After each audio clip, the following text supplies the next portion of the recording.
Tengo en la línea a César Gutiérrez, usted lo conoce perfectamente bien, hemos platicado con él en muchísimas ocasiones. Él es un abogado especialista en derecho penal militar, en seguridad nacional y además, pues es actual candidato a ministro de la Suprema Corte de Justicia de la Nación. César, te aprecio que me regales estos minutos en MBS. ¿Cómo estás? Muy bien, Luis, un placer saludarte como siempre.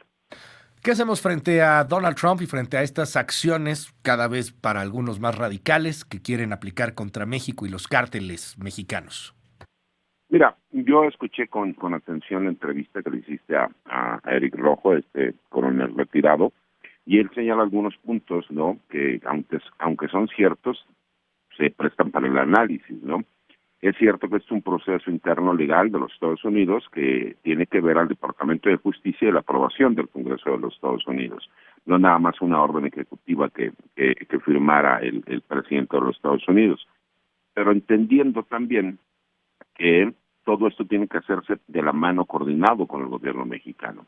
No es nada más como te hacía él el comentario, ¿no? De que les dieran un pase para que pasara un helicóptero Apache y que llegara y destruyera a todos los grupos criminales que hay en el país, porque aparte eso ya lo intentaron en el sexenio de Felipe Calderón y no funcionó. Lo vimos claramente, recordemos incluso en el sexenio también de Enrique Peña Nieto, donde a un helicóptero mexicano, no a un halcón negro, un Black Hawk como se los conocen, un grupo criminal del cártel Jalisco Nueva Generación derribó un helicóptero del ejército mexicano. Me parece que tiene que ver también con la presión que se va a estar haciendo por parte del gobierno de los Estados Unidos, encabezado por el presidente Donald Trump, para, por medio de la presión que ellos van a estar ejerciendo, tener mayor cooperación de las Fuerzas Armadas mexicanas y de las instituciones de seguridad en México. Me parece que va enfocado a ese punto. Te explico también el por qué. Hay una cuestión que me parece que es importante.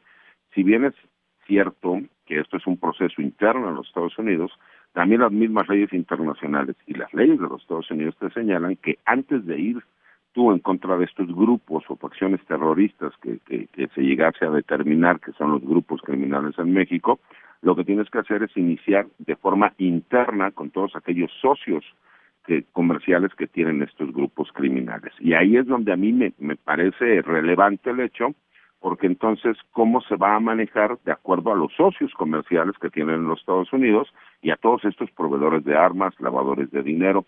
Entonces, me parece que no es una mala noticia si se sabe entender el contenido y el alcance como tal de lo que va a suceder.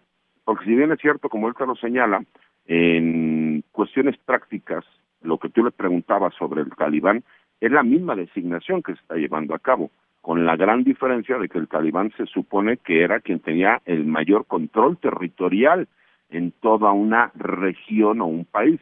Situación que no sucede en México por más que han tratado de manejar una retórica de que hay porcentajes de territorio nacional que están gobernados por el crimen organizado. Claro. Me parece que esas son grandes diferencias sutiles, importantes, que se tienen que analizar respecto a la entrevista que realizaste.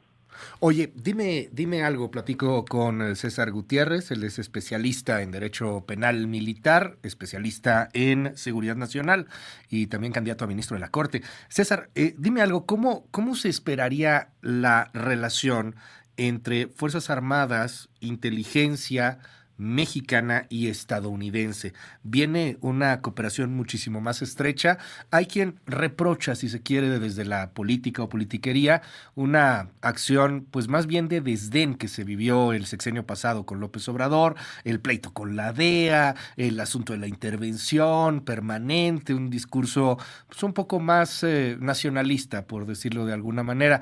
¿Esto tendrá que cambiar? ¿Cuál es el objetivo o la misión para poder trabajar en conjunto? ¿Está la posibilidad de trabajar en conjunto?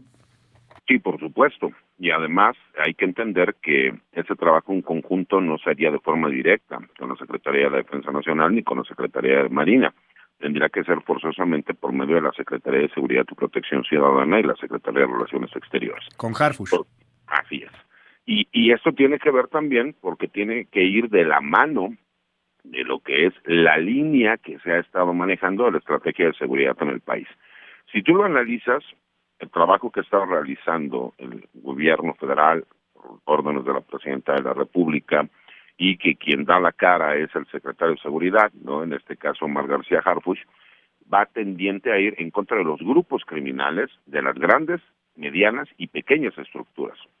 ¿Para qué? Para que en el caso remoto de lo que estamos viendo el día de hoy, de forma coordinada se pueda trabajar con los Estados Unidos. Y ya existe un antecedente. Hay que recordar algo. La detención que se llevó a cabo en los Estados Unidos de este personaje conocido como el Mini-Leak, ¿no? Donde se le detiene en los Estados Unidos por parte del FBI, derivado de detenciones y decomisos que se realizaron en México, ¿no? De Damaso López, pues por supuesto que tiene que ver con la coordinación que hubo desde México en la información que se envía a los Estados Unidos. Ese es el primer indicio que te demuestra que desde México también se va a estar haciendo trabajo y que sí existe coordinación con el gobierno de los Estados Unidos. El problema es que lo que quiere el gobierno de los Estados Unidos es, a lo mejor como en sexenios anteriores, y perdón que vuelva a caer en lo mismo, pero hablamos desde los tiempos de Salinas de Gortari, Ernesto Zedillo, Felipe Calderón, Enrique Peña Nieto, donde ellos venían a México y de forma directa se sentaban con el secretario de Defensa Nacional, con el secretario de Marina, con el Procurador General de la República, con el secretario de Seguridad, y le decían, vamos a llevar a cabo estos operativos, que aunque en teoría supone que tenían que ser de forma coordinada, incluso teníamos conocimiento que existían agentes extranjeros de los Estados Unidos que ellos formaban parte de estos operativos. Eso es lo que ellos van a estar buscando y por supuesto que existe la renuencia por parte del gobierno mexicano que si no es de forma coordinada con las autoridades mexicanas, no se puedan llevar a cabo. Ese es donde me parece que entra la presión por parte del gobierno de los Estados Unidos. Inclusive en algún momento se habló de un militar estadounidense, pues presente en uno de los operativos para la detención de el Chapo Guzmán, si no me equivoco. Esto se dio en el mismo juicio del Chapo Guzmán. Bueno, se habla que era más de uno fue el que fue a declarar, ¿no? Pero se habla de que había más de uno y que incluso ellos fueron los que de forma directa realizaron el operativo comandando tropas militares mexicanas y policíacas. Sí, tienes razón, así eso lo supimos incluso porque se termina filtrando dentro de este juicio.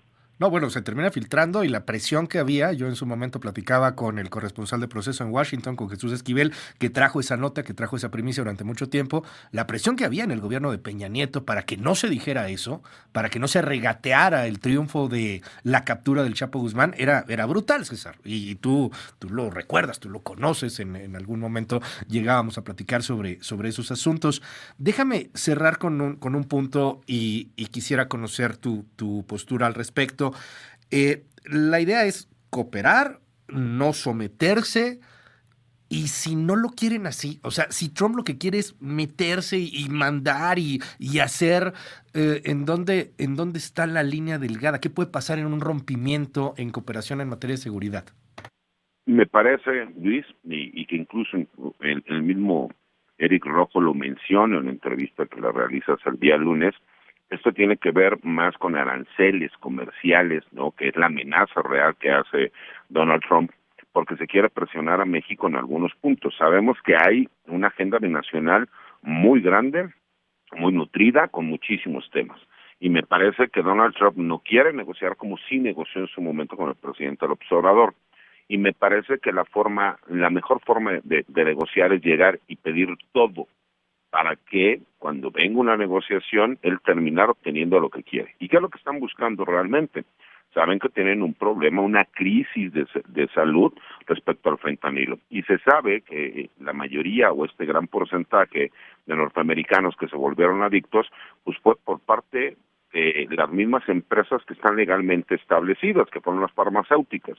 Y que cuando ellos se dan cuenta y se da el escándalo en Estados Unidos y se dejan de vender estos opioides que conocemos cuáles son, solamente dejaron un mercado abierto para los grupos criminales, que se tenía que llenar de alguna forma, y ahí es donde entró el grave problema del fentanilo. Me parece que no solo buscan cerrar la frontera en cuanto a las drogas, sino también a la migración ilegal.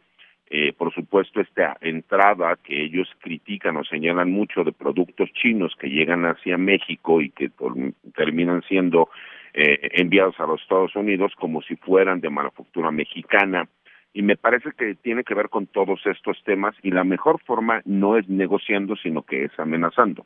Me parece que México va a tener una relación muchísimo más cercana. Me parece que incluso la persona que está encargada de la seguridad, en este caso Omar García Harfuch, tiene una relación, tiene un antecedente con el gobierno de los Estados Unidos en donde ha sabido trabajar de la mano, pero obviamente respetando cuáles son los procesos internos en México, aunque dándole prioridad a lo que está buscando. Y me parece que uno de esos temas fue la detención de este ciudadano chino, que era uno de los hombres más buscados del mundo, y que fue detenido a petición del gobierno de los Estados Unidos para que esta detención se llevara a cabo con fines de extradición. Me parece que es uno de los primeros puntos. Y el segundo, que tiene que ver con que en México hemos tenido un problema de que se hacen detenciones de personajes solicitados por los Estados Unidos que posteriormente, por las ventajas que tiene nuestro sistema judicial, no han sido extraditados de forma directa. Y la última, me parece, mi querido Luis, y lo vamos a ver porque lo acabamos de ver el día de ayer, los hijos del Chapo Guzmán van a terminar siendo testigos colaboradores del gobierno de Estados Unidos, testigos protegidos, pero me parece que tiene que ver no en cuanto al tráfico de drogas ni lo que tiene que ver con los grupos criminales, sino con todos aquellos personajes políticos y empresariales que han tenido negocios con el cártel de Sinaloa, y que es la forma como van a tener también para presionar a muchos de estos políticos que han participado en los últimos años en nuestro país y que me parece que será otra forma de presión por parte del gobierno de los Estados Unidos. César Gutiérrez, te aprecio que me regales estos minutos aquí en MBS Noticias. Cierro, ¿cómo va la aspiración a ministro? Vamos muy bien, mi querido Luis. Obviamente no se han dado los tiempos para que podamos hacerlo mucho más extenso ni público, pero hasta el momento seguimos en las listas, estamos ahí y esperando los procesos normales que lleve a cabo el comité de evaluación, en mi caso personal, del Poder Legislativo. Vamos a estar atentos al tema. César Gutiérrez, gracias, muy buenos días. Igualmente, Luis, saludos.